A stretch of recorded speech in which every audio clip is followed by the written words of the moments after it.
Hi, this is a Topshop mini bag review. This bag was recently purchased from Topshop. It is a calfskin and real leather handbag. It is, as you can tell, a bucket bag with a zebra effect finish, and the straps run down the sides with, it looks silver but it is actually like a soft gold hardware.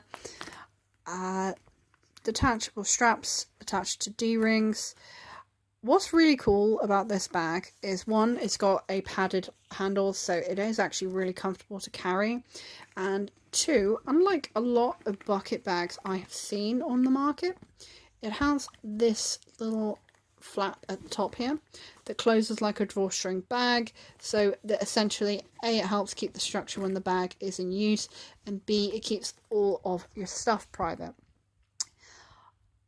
As you will know from a previous Topshop review of a bag, this is the first bag I've bought from Topshop in a year, because I feel terrible saying this because I've been such a hardcore fan of Topshop for such a long time, but I really do feel like in the last 2 years the quality of some of their products has not been brilliant.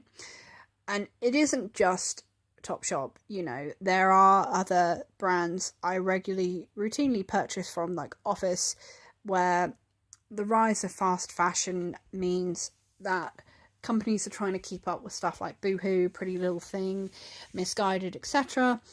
And this leads to quicker, cheaper alternatives being churned out. And, the good things that you like about a high street brand are being lost.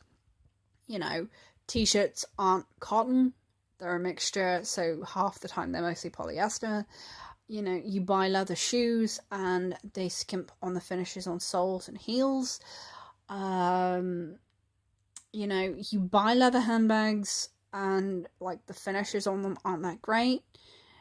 And, it just really frustrates me, which is why a lot of what I have purchased over the last year or so has been significantly different. And I bought a bag last January, and I had to send it straight back because the hardware was chipped and scratched. It was poorly finished at the front seam, and there was glue all over the leather. The replacement bag was late. It wasn't the customer's service's fault. It was just a glitch with their iPad on the ordering system. But it turned up and the hardware was scratched, and, it just wasn't in the condition I'd expect a brand new bag to be in.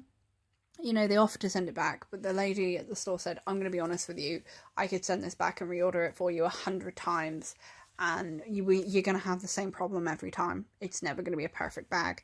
And you know what? Originally that bag was like £50. I bought it for 15.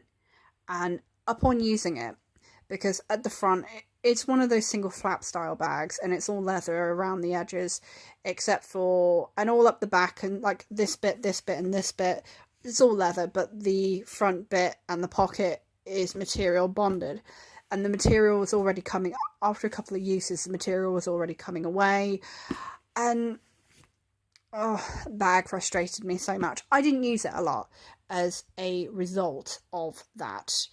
I only used it a handful of times last year, and it really annoyed me because, that the gift card had been a present from someone in my family, and I felt like I wasted it. And, I know it's only £15, you think, in the grand scheme, you go to Primark and whatever, but it's not about how much I paid for it. It's about the fact that, what if I had bought that bag at £50?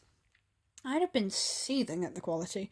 No wonder it went down to £15 in the sale. I'd never have paid 50 for it.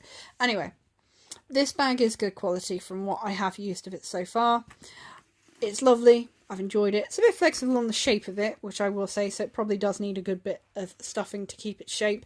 But otherwise, I've thoroughly enjoyed using this bag. It was £20. I can't link it. I'm afraid it is sold out. It's very strokeable, but I like this bag, and it's cool. I've enjoyed using it so far, and it's a fun accessory for this spring.